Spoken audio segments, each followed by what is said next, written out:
అక్కడ పాపకు బదులు బొమ్మ ఉంటుంది. దాంతో రౌడీలు షాక్ అవుతారు. ఇదంతా గత ఎపిసోడ్లో హైలైట్గా జరిగింది. ఇక ఫిబ్రవరి 10వ తేదీ ఎపిసోడ్ 952లో ఇంకా ఏం జరిగిందంటే, పాపని చంపడానికి వచ్చిన రౌడీలతో రాజ్ గొడవపడతాడు. ఇంతలో ఓ రౌడీ రాజ్ను పొడవబోతుండగా కావ్య వచ్చి ఆపుతుంది.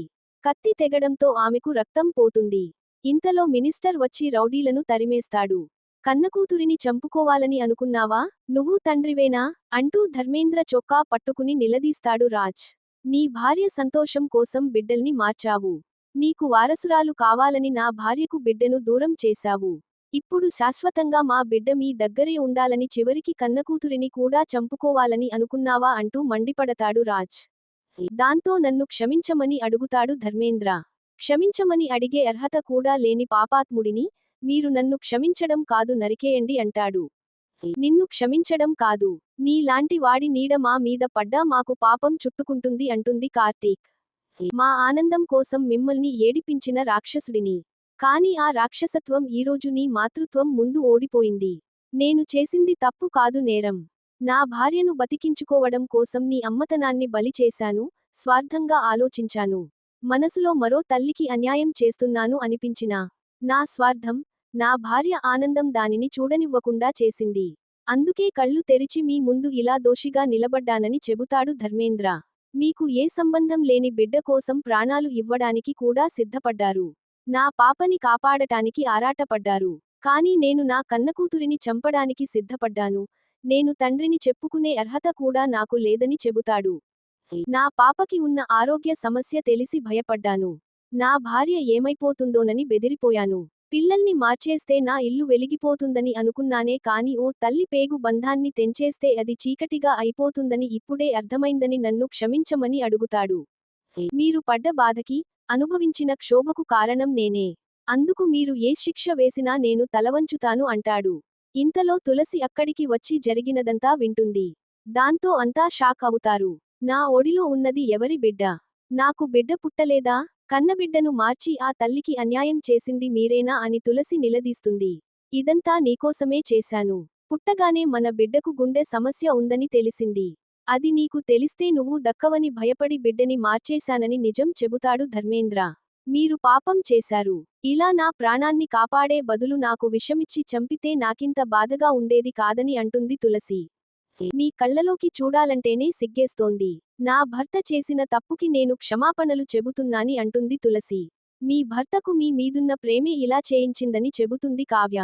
నా కడుపున పుట్టిన బిడ్డే నాకు కావాలని మీ బిడ్డను మీకు అప్పగిస్తున్నానని కావ్యకు బిడ్డను ఇస్తుంది తులసి. బిడ్డను చూడగానే కావ్య, రాజులు ముద్దాడతారు. ఇంతలో డాక్టర్ అనురాధ వచ్చి నిజం తెలిసిపోయిందా? ఇకపై మీ బిడ్డకు ఎటువంటి ప్రాబ్లం లేదని చెప్పడంతో ధర్మేంద్ర, తులసిలు సంతోషిస్తారు. కావ్య, రాజులు ఈ బిడ్డకు ఆపరేషన్ చేయించారని చెబుతుంది డాక్టర్. మీ బిడ్డను మా బిడ్డ అనుకున్నామే కాని పరాయి బిడ్డ అనుకోలేదు. నా పాపని క్షేమంగా ఇస్తున్నాను అన్నారు. మరి అంతే క్షేమంగా మీ పాపని మీ చేతుల్లో పెట్టాలి కదా అని అంటారు కావ్య, రాజ్. బిడ్డను చూడగానే తులసి కన్నీటి పర్యంతం అవుతుంది. నేను మీకు ద్రోహం చేయాలని అనుకున్నాను. మీరు నా బిడ్డ ప్రాణాల్ని నిలబెట్టారు. మీలాంటి గొప్పవాళ్ల రుణం తీర్చుకోలేనని రాజ్ కాళ్లపై పడతాడు ధర్మేంద్ర. ఇంటి దగ్గర పాపకి, బిడ్డకు దిష్టి తీస్తారు అపర్ణ, ఇందిర.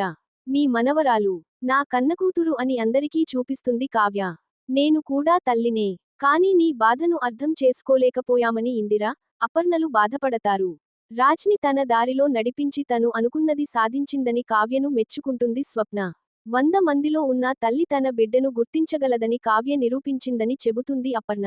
నన్ను కాపాడుకోవాలని ఈ ఇంటి బిడ్డ కాకపోయినా పరాయి బిడ్డను కూడా మన బిడ్డ అనుకున్నారని అంటుంది కావ్య. పాప బారసాల ఘనంగా జరిపిద్దామని సుభాష్ అంటుండగా, నాకు కూడా పాప పుడుతుంది. ఇద్దరికీ కలిపి చేసేద్దామని చెబుతుంది అప్పు. ఎంతో కష్టపడి వేసిన ప్లాన్ ఫెయిల్ అవ్వడం, కావ్య దగ్గరికి తన బిడ్డ వచ్చేయడంతో రుద్రాణి తట్టుకోలేకపోతుంది.